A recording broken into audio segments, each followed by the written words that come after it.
इधर 2023 विधानसभा चुनाव के नतीजों के बाद मध्य प्रदेश, राजस्थान, छत्तीसगढ़ में एक ही सवाल बार बार गूंज रहा है। पूछा जा रहा है कि सीएम अगला कौन होगा। एक्सपर्ट ये मानते हैं कि शीर्ष फैसला तो ले चुके हैं, लेकिन फिलहाल प्रक्रियाओं को पूरी तरह से पर्दे पर दिखाना चाहते हैं। बिल्कुल, 3 राज्यों में बम्पर जीत के बाद भी पार्टी आखिर अब तक सीएम फेस का ऐलान क्यों नहीं कर पाई? आखिर क्यों इस कदर वेटिंग मोड में है बीजेपी? आखिर क्या चल रहा है पार्टी के भीतर?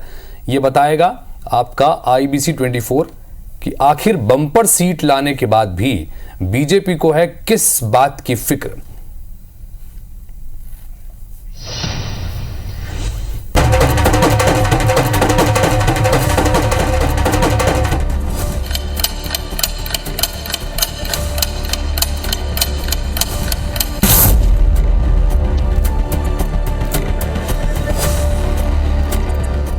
बीजेपी जानी जाती है अपने त्वरित फैसलों के लिए, लेकिन इस वक्त मध्य प्रदेश, छत्तीसगढ़ समेत राजस्थान में सीएम फेस कौन होगा, इसे लेकर पार्टी पूरा वक्त ले रही। वजह है चंद महीनों बाद होने वाला 2024 का आम चुनाव। एक राज्य में जीतकर कांग्रेस ने तेलंगाना में सरकार की कमान रेवंत रेड्डी को सौंप दी,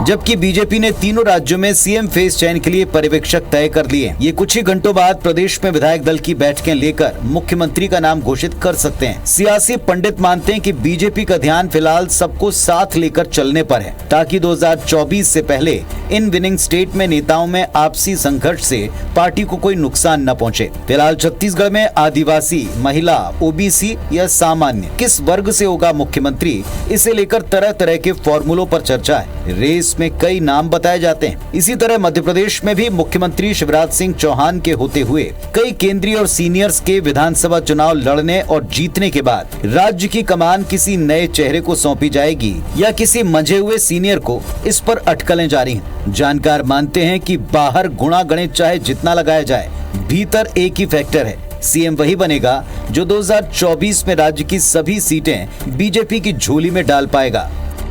सभी लोकसभा की सीटों में नरेंद्र मोदी जी जीते, ये हमारा संकल्प है। कोई जद्दोजहद नहीं है। भारतीय जनता पार्टी में एक निर्धारित प्रक्रिया है। कार्यकर्ता अपना काम खुद करते हैं और पार्टी विचार करके फैसला करती है। 11 में 11 लोकसभा सीट जीते हैं। इस बड़े लक्ष्य को लेकर छत्तीसगढ़ में ये नई सरकार का गठन हो रहा है और हम सबका लक्ष्य यही रहेगा कि सभी सीटों पर भारतीय जनता पार्टी विजयी हो। इस दृष्टि से कार्य योजना बना के काम करेगा जो भी मुख्यमंत्री। इधर कांग्रेस की दलील है कि 2023 में कांग्रेस को चारों राज्यों में कुल मिलाकर बीजेपी से 10 लाख वोट ज्यादा मिले। 40% वोटर्स ने अपना विश्वास कांग्रेस पर जताया। इसीलिए कांग्रेस 2024 की निर्णायक लड़ाई अवश्य जीतेगी। अगर सारे वोट गिने जाए, राजस्थान, मध्य प्रदेश, छत्तीसगढ़, तेलंगाना, चारों राज्यों के वोट, कुल वोट में कांग्रेस को 10 लाख ज्यादा वोट मिले बनिस्बत भाजपा के। मतलब ज्यादा लोग हमारी बात से सहमत हैं, हमारी विचारधारा में यकीन रखते हैं। कांग्रेस को औसतन 40% वोट इन सब राज्यों में मिला है, जो बीजेपी के बिल्कुल आसपास और बराबर है। आइए नजर डालते हैं 2023 चुनाव के ऐसे 2 बड़े फैक्टर्स पर, जिन्हें पार्टियां 2024 में कतई नजरअंदाज नहीं कर सकती। पहला, वोट शेयर। बीजेपी ने मध्य प्रदेश, राजस्थान, छत्तीसगढ़ में भले ही जीत हासिल कर रिकॉर्ड बनाया हो, लेकिन वोट प्रतिशत के लिहाज से 2023 चुनाव में बहुत बड़ा गैप नहीं है। छत्तीसगढ़ में बीजेपी का वोट शेयर 46.3% रहा तो कांग्रेस का 42.2%। मध्य प्रदेश में कांग्रेस का वोट शेयर 40.4% रहा तो बीजेपी को 48.6% वोट मिले। उधर राजस्थान में कांग्रेस के 39.5% वोट के मुकाबले बीजेपी का वोट शेयर 41.7% रहा। इनके अलावा 2018 के बाद 2019 में हुए देश के चुनाव में पार्टियों के लिए उलट आए नतीजों ने दलों को बेहद सतर्क कर रखा है।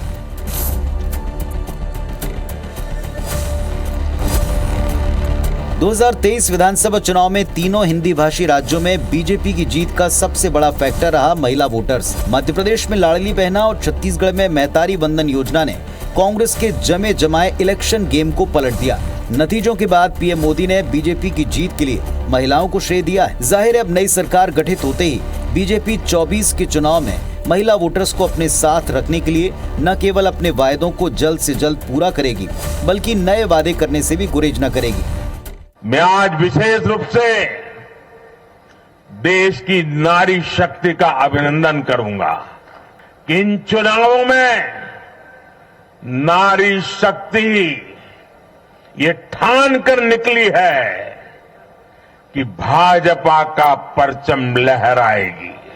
इधर कांग्रेस महिला वोटर्स के महत्व को समझती है। पार्टी ने हार की समीक्षा के बाद साफ कहा, महिलाओं का साथ कांग्रेस के लिए अहम रहा है, लेकिन सवाल है कांग्रेस 24 में महिला वोटर्स को अपने पाले में कैसे रख पाएगी।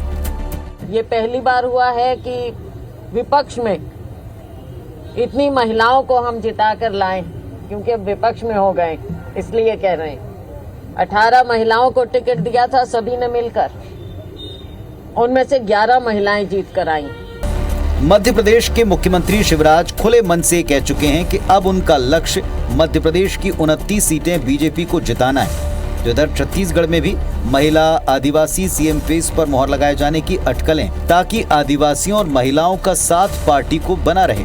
वहीं कांग्रेस की चुनौती है कि वो खुद से छिटके इन वर्गों को अपने पाले में कैसे लाए। कुल जमा सार ये कि इस वक्त मध्य प्रदेश, छत्तीसगढ़, राजस्थान में मुख्यमंत्री वही बनेगा जो 2024 में पार्टी को राज्य की सभी लोकसभा सीटें जिताने का मादा रखेगा। Bureau report, IBC 24।